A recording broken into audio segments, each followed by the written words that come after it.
गांव की सर्दी की रातें अक्सर चुप होती थीं। हवा भी जैसे बर्फ की तरह थम जाती थी और आसमान में चांद की हल्की सी रोशनी बर्फ के ढेर पर छाई रहती थी।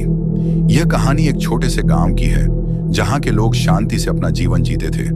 लेकिन एक रात ऐसी आई जिसने गांव की तासीर ही बदल दी। रात का समय था और गांव के लोग अपने अपने घरों में सर्दी से बचने के लिए तंग कमरों में दुबके हुए थे। उन दिनों घरों में आग जलाने का चलन था और लोग लकड़ियां इकट्ठा करके अलाव के पास बैठते थे ताकि ठंड से बच सके। गांव के एक कोने में एक पुराना कच्चा घर था। यह घर बहुत सालों से बंद पड़ा था और लोग कहानियां सुनाते थे कि यहाँ रात को अजीब और गरीब आवाजें आती थीं।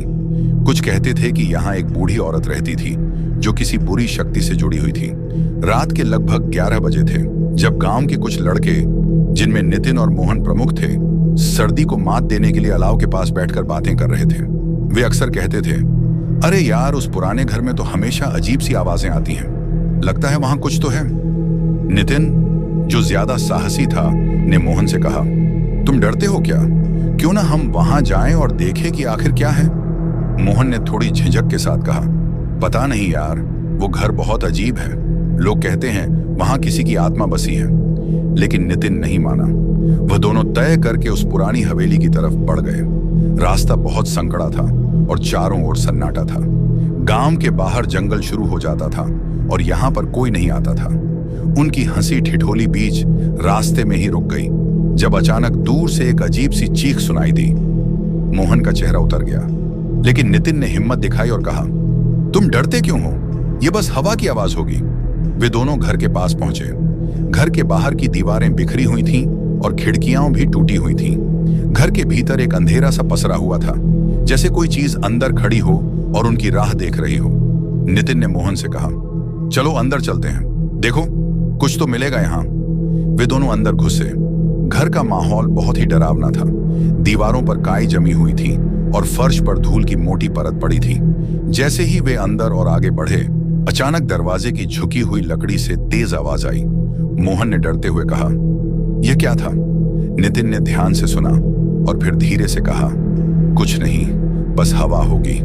लेकिन जैसे ही उन्होंने कमरे के अंदर कदम रखा, एक घबराहट भरी ठंडी हवा चली और कमरे का तापमान अचानक गिर गया। दोनों लड़कों के शरीर में सिहरन दौड़ गई।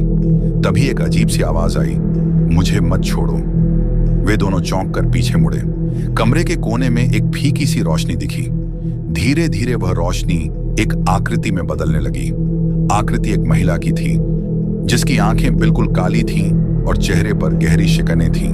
उसकी हड्डियां बिल्कुल उभार पर थीं और उसका शरीर बहुत पतला लग रहा था, जैसे वह किसी समय बहुत ज्यादा भूखी रही हो।